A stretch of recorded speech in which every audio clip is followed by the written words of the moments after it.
Hey guys, I just thought I'd pop in to do a couple of tags, one of which is really late, and I apologise for that. I apologise to Liz, who is in 89, for only getting round to it now.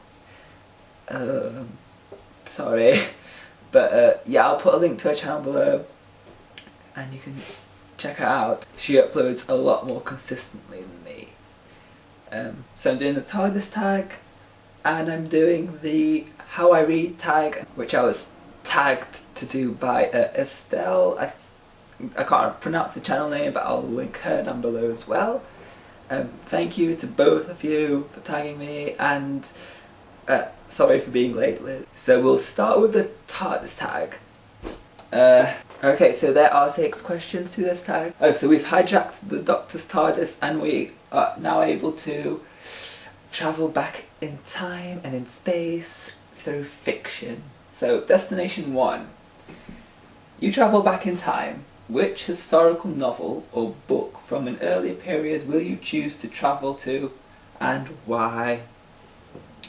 Well, I just read this book, finished it like a couple of weeks ago. I think it would be pretty fun to go back to the 20s and attend one of Jay Gatsby's parties. I think it would be really fun. Even though Mr. Gatsby might be a bit boring himself, I'm sure his parties would be amazing. And the 20s just fascinate me in general.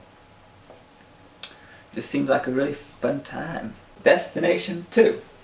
You travel to a medieval time. Which fantasy novel will you visit? Right, so I haven't read a lot of fantasy or science fiction. It's just something I'm starting to get into, so the only proper fantasy novel set in medieval times that I've read is A Game of Thrones by George R. R. Martin. I know it's not a particularly pleasant world to travel to, but it's my only option. So I'd very reluctantly travel back to Westeros. Maybe I could find Tyrion and have a beer and a wine with him. I'm sure that'd be a laugh. Destination 3. What? You take the TARDIS into space. Which sci-fi novel will you visit?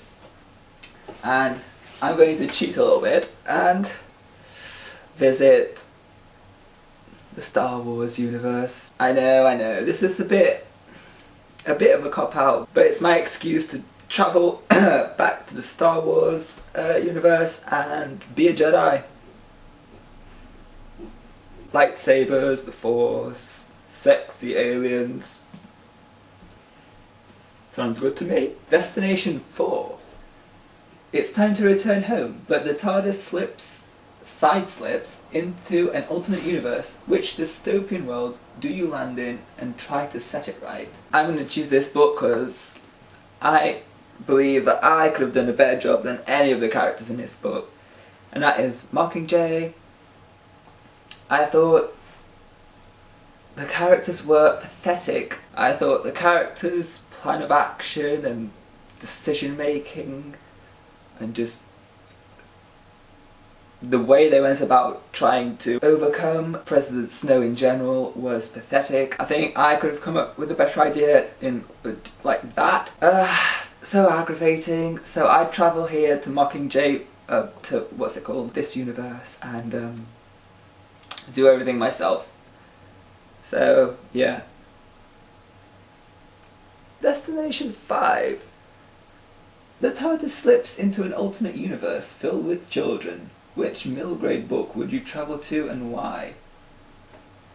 Where have I put it? Right, I know, don't be angry with me for being unoriginal, and I'm sure this is the answer for 90% of the people who did this tag. But I just couldn't think of anything else, and I chose Harry Potter universe.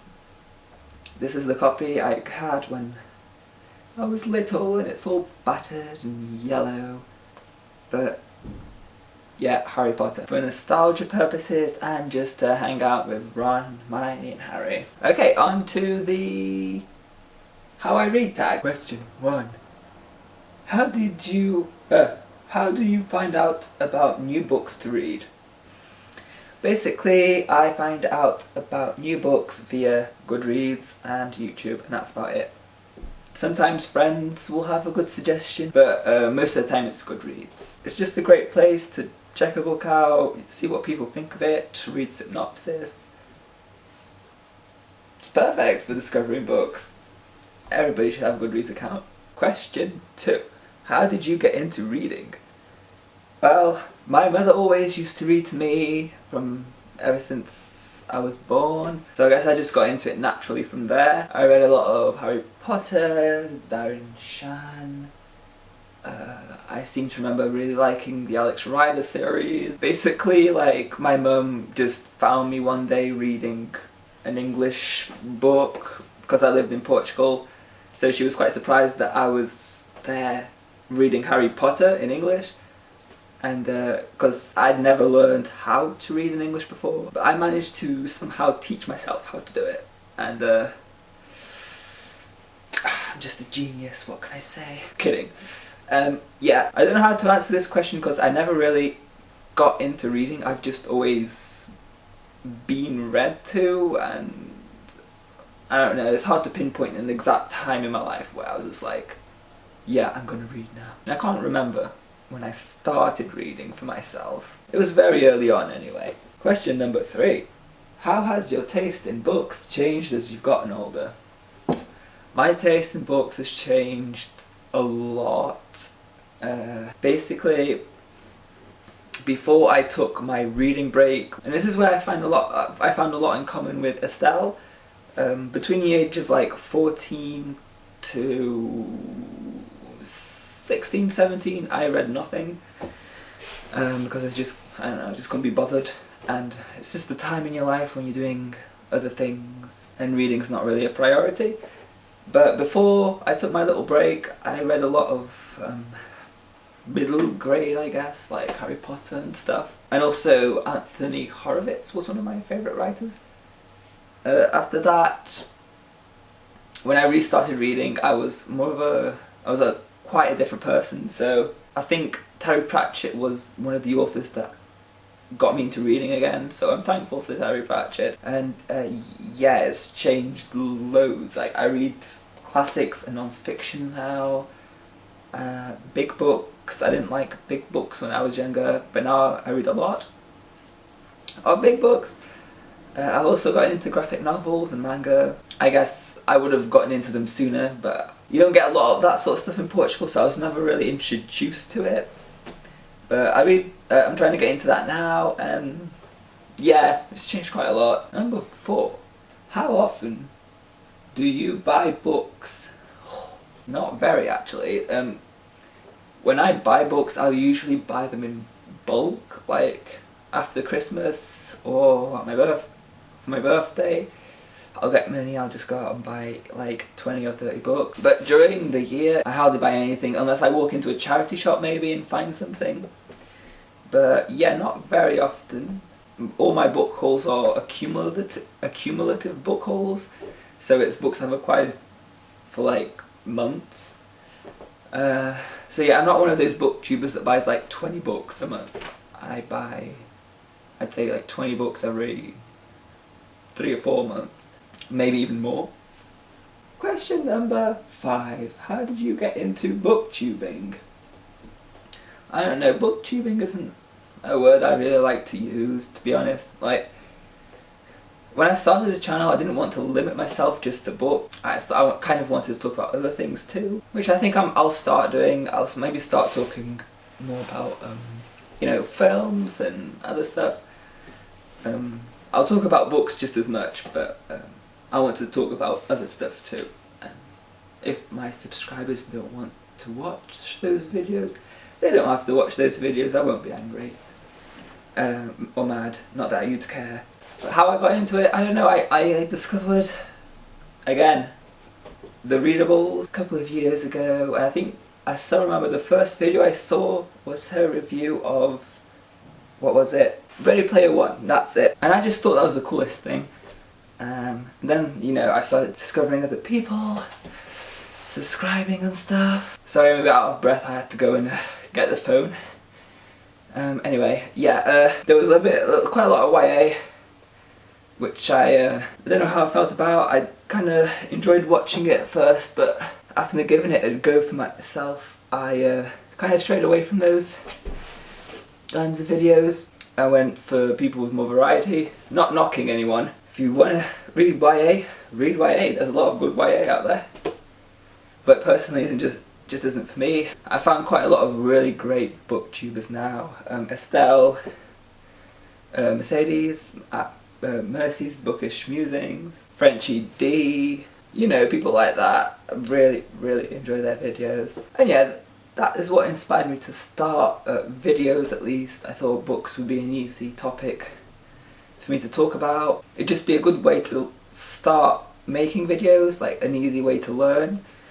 And yeah, I really enjoy it, even though I don't have a lot of time to do it. When I do have time, it's really great. I really like it. Question number 6. How do you react when you don't like the end of a book? Well, if I like everything except the end, it's really annoying. Not even annoying, it's just like, it's anticlimactic. I mean, Lord of the Flies is an example. Like, the book was great all the way through, and then it had this really, like, weird ending, weird abrupt ending, and you kind of left like, feels like you kind of left empty-handed. It just makes me think, what was the point of that? And why have I just read this book? I think the ending of a book is really important. You have to end it on a high note and leave your reader feeling something, and when that doesn't happen, it's just like, It's a bit of a downer. Question number 7. How often have you taken a sneaky look at the back page of a book to see if it's a happy ending? Never. I'll be interested to see a video where people say that they have. I'd like to know why they do it. What is the point of reading a story if you're going to look up the ending? I just don't understand it. It just seems pointless to me. Why even buy it? So the answer to that is no, I've never had a sneaky peek at the back page of the book. Maybe to count the pages, but I've never read anything. It defies the whole purpose of reading a book. I really don't understand why people do it. So question number 8. How many people are you going to tag and who are they? I honestly don't know who has and hasn't done this tag. If you're watching the video, do the tag if you want to. If you think it's interesting. That also goes for the Tardis Tag. If you want to do it, bro. Okay, so I have answered all the questions required. I feel like I've rushed through this. Definitely take a look at Estelle and Liz's channel. I'll link them somewhere. They are really great booktubers and I always enjoy their videos. So thank you to them for tagging me. So thanks for watching. I'll see you in my next video. And I'm gonna try and make it a huge wrap up. I'll edit it. I will not make it long. I'll see you next time. And peace.